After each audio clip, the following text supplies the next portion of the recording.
Renungan Pagi Pulang ke Rumah oleh Ellen G. White 21 Agustus 2020. Mari kita berdoa. Bapa kami yang di sorga, Allah pencipta langit dan bumi, laut dan segala isinya, Allah yang maha besar, maha kuasa, sumber segalanya, yang kami sembah selalu melalui anak-Mu yang tunggal, Yesus Kristus. Terpujilah Yesus, anak Allah yang maha tinggi, satu-satunya jalan dan kebenaran dan hidup bagi kami. Pada pagi hari ini kami bersyukur boleh bangun dan berbakti dan sebagaimana menerima nasihat firman-Mu. Kiranya hati kami terbuka, agar Yesus boleh masuk dan tinggal dalam hati kami. Beserta kami sepanjang perbaktian ini, kehendak-Mu yang jadi, ampun kami akan dosa dan salah, karena kami berdoa hanya melalui anak Allah yang tunggal, Yesus Kristus yang adalah Tuhan dan Juru Selamat kami. Amin. Renungan hari ini akan dibacakan oleh Opa Hans Tikonuwo. Silakan Opa Hans. Renungan pagi pulang ke rumah 21 Agustus dengan judul Kasih Kristus dalam Jemaat. Ayat tema 2 Yohanes 5. Dan sekarang aku minta kepadamu, Ibu, bukan seolah-olah aku menuliskan perintah baru bagimu, tetapi menurut perintah yang sudah ada pada kita dari mulanya, supaya kita saling mengasihi. Kasih ini membuktikan bahwa merekalah murid-muridnya. Dengan demikian, semua orang akan mengetahui bahwa kamu adalah murid-muridku, kata Yesus, yaitu jikalau kamu saling mengasihi. Bila manusia bersatu padu, bukannya oleh paksaan atau kepentingan diri sendiri, melainkan oleh kasih, mereka menunjukkan pekerjaan suatu pengaruh yang melebihi setiap pengaruh manusia. Di mana kesatuan ini ada, ternyata bahwa peta Allah sedang dikembalikan dalam manusia, bahwa suatu prinsip hidup yang baru sudah ditanamkan. Hal itu menunjukkan ada kuasa dalam ilahi untuk melawan kuasa kejahatan yang di luar kodrat alam, dan bahwa rahmat Allah menaklukkan sifat mementingkan diri yang terdapat dalam hati jasmani. Kasih ini yang ditunjukkan dalam jemaat sudah pasti akan membangkitkan amarah iblis. Kristus tidak memilih bagi murid-muridnya suatu jalan yang mudah saja.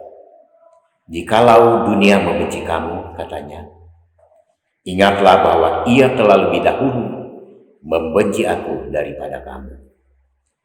Sekiranya kamu dari dunia, tentulah dunia mengasihi kamu sebagai miliknya. Tetapi kamu bukan dari dunia, melainkan aku telah memilih kamu dari dunia. Itulah sebabnya dunia membenci kamu. Ingatlah apa yang telah kukatakan kepadamu. Seorang hamba tidak lebih tinggi daripada tuannya. Jikalau mereka telah menganiaya aku, mereka juga akan menganiaya kamu. Jikalau mereka telah menuruti firman-Ku, mereka juga akan menuruti perkataan-Mu. Tetapi semuanya itu akan mereka lakukan terhadap kamu karena nama-Ku, sebab mereka tidak mengenal Dia yang telah mengutus aku. Injil harus disampaikan dengan pertempuran yang bersifat menyerang, di tengah-tengah pertentangan, bahaya, kerugian, dan penderitaan. Tetapi mereka yang melakukan pekerjaan ini hanya mengikuti langkah guru mereka. Kristus bersukaria bahwa ia dapat berbuat lebih banyak bagi para pengikutnya daripada yang dapat mereka minta atau pikirkan. Ia berbicara dengan jaminan, dengan mengetahui bahwa suatu titah yang maha kuasa telah diberikan sebelum dunia dijadikan. Ia mengetahui bahwa kebenaran yang dipersenjatai dengan kuasa Roh Kudus yang maha besar akan menang dalam pergumulan dengan kejahatan, dan bahwa panji yang berlumuran darah akan berkibar dengan penuh kemenangan atas para pengikutnya.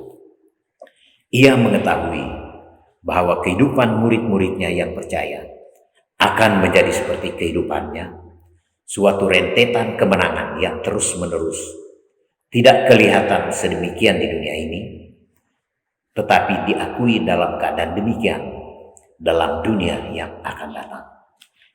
Kristus tidak gagal dan juga tidak tawar hati, dan para pengikutnya harus menunjukkan iman yang tahan lama seperti itu. Mereka harus hidup sebagaimana ia hidup dan bekerja sebagaimana ia bekerja, sebab mereka bergantung padanya sebagai guru besar yang turut bekerja.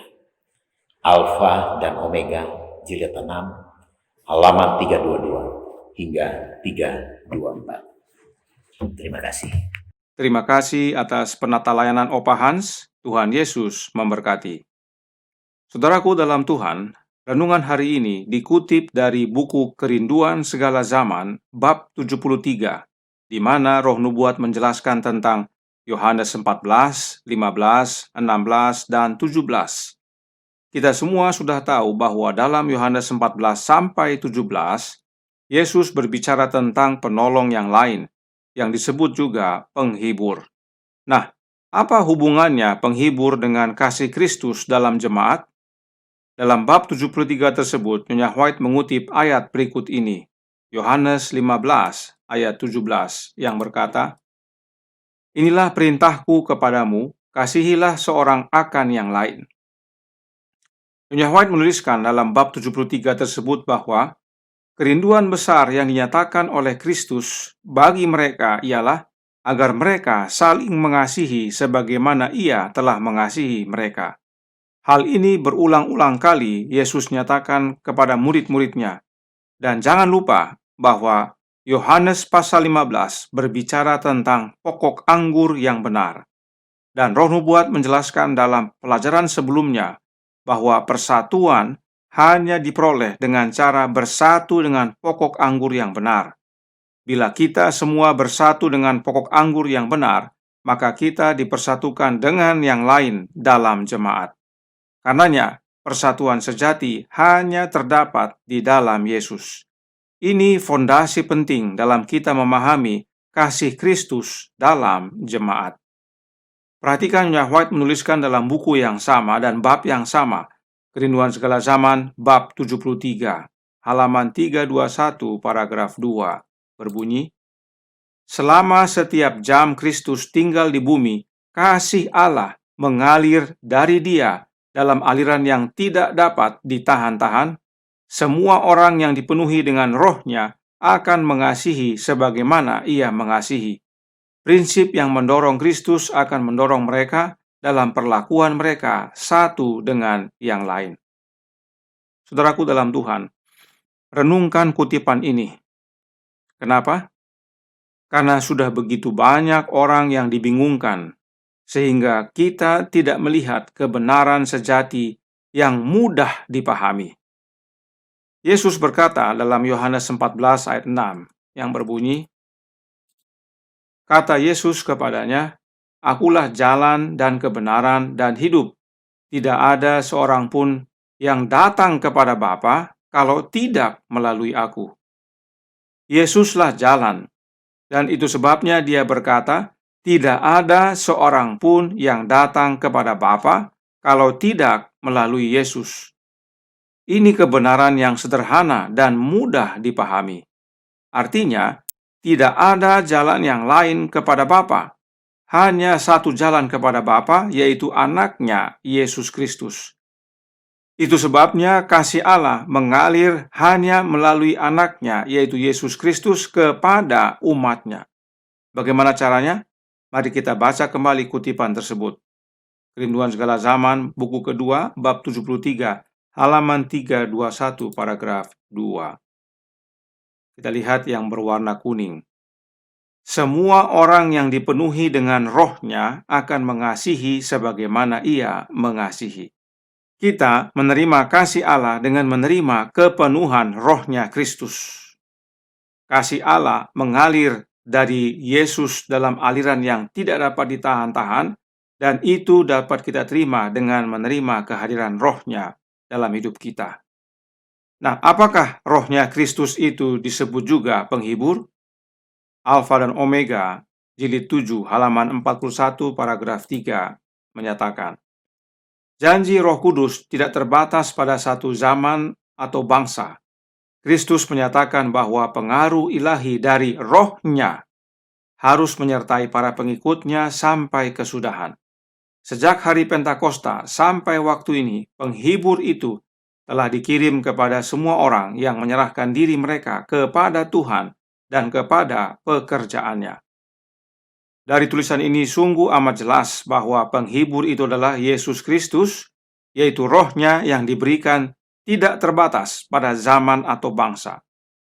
Kemudian, kita baca kembali nasihat Nyonya White tentang Yohanes pasal 17, yang merupakan doktrin penting bagi Nyonya White. Manuskrip nomor 1 tahun 1903, paragraf 13, Nyonya White menuliskan, biarlah mereka mempelajari Yohanes pasal 17 dan belajar bagaimana berdoa dan bagaimana menghidupkan doa Kristus. Dia adalah Sang Penghibur. Dia akan tinggal di hati mereka, membuat sukacita mereka penuh. Sang Penghibur itu adalah Yesus Kristus itu sendiri, melalui kehadiran Roh-Nya yang kudus, Roh Kristus. Jadi, jika kita mau menerima kasih Allah, kita harus menerima Sang Penghibur, yaitu Yesus Kristus, melalui kehadiran Roh-Nya yang kudus dalam hati kita. Roh-Nya Yesus inilah yang mampukan kita untuk saling mengasihi di dalam jemaat. Sebab di luar Yesus, kita tidak dapat berbuat apa-apa.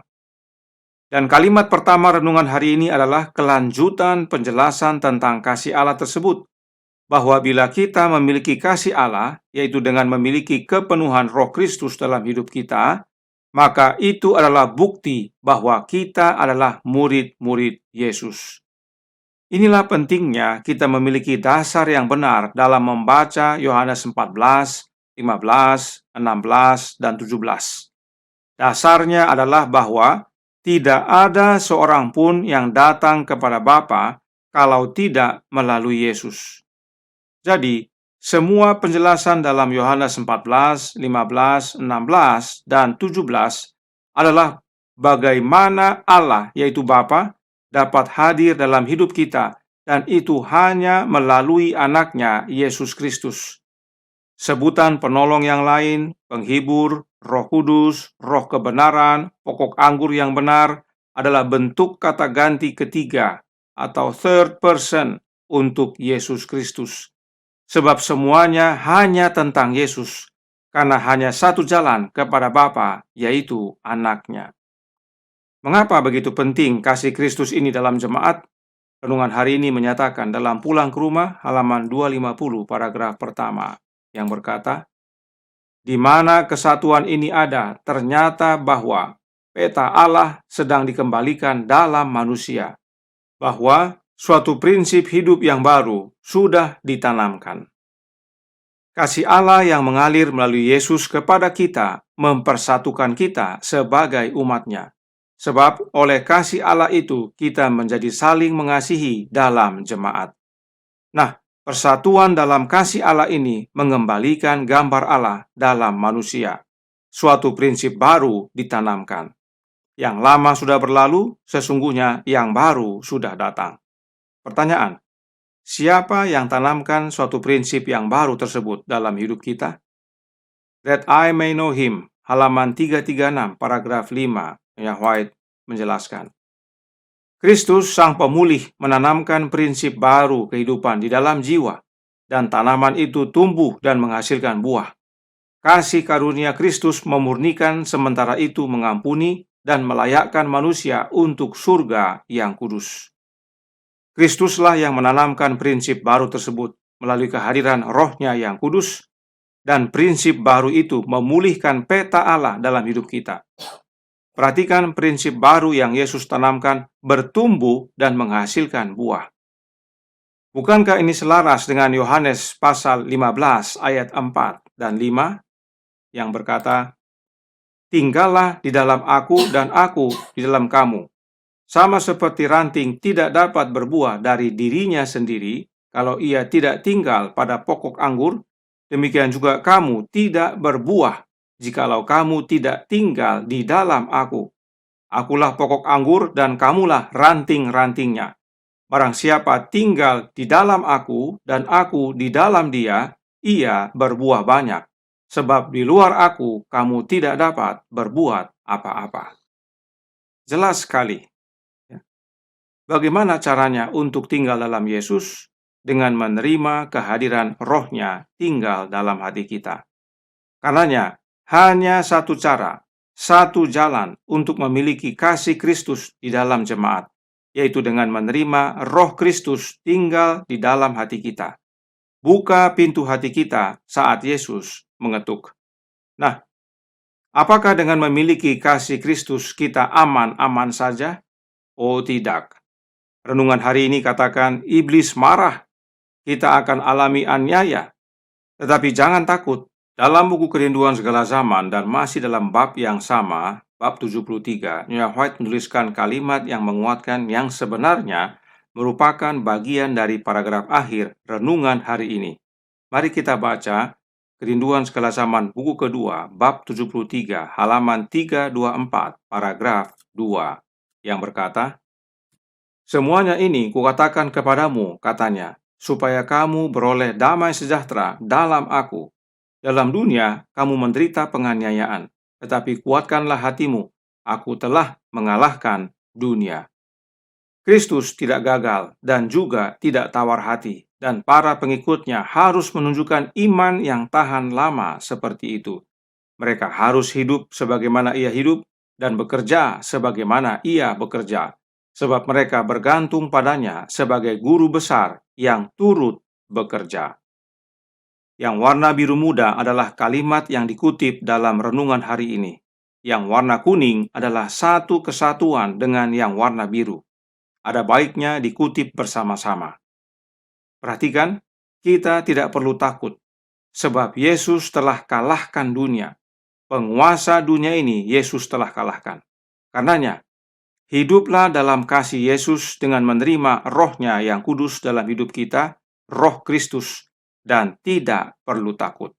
Yesus tidak gagal, Yesus telah menang. Tuhan memberkati, saya bawa dalam nama Yesus. Amin. Mari kita berdoa. Bapa kami yang di sorga, Allah pencipta langit dan bumi, laut dan segala isinya, Allah yang maha besar, maha kuasa, sumber segalanya, yang kami sembah selalu melalui anak-Mu yang tunggal, Yesus Kristus. Terima kasih atas kebenaran penting ini, di mana kasih Allah mengalir hanya melalui satu jalan, yaitu anak-Mu yang tunggal, Yesus Kristus. Dan bila mana kami menerima kehadiran Roh-Nya dalam hati kami, kasih-Mu menjadi bagian kami, ya Bapa. Dan inilah yang mempersatukan serta memulihkan gambar peta Allah dalam hidup kami. Inilah yang melayakkan kami untuk menerima surga yang kudus. Tolong kami ya Bapa, beserta kami ya Yesus, kehendak-Mu yang jadi, ampun kami akan dosa dan salah, karena kami berdoa hanya melalui anak Allah yang tunggal, Yesus Kristus, yang adalah Tuhan dan Juru Selamat kami. Amin.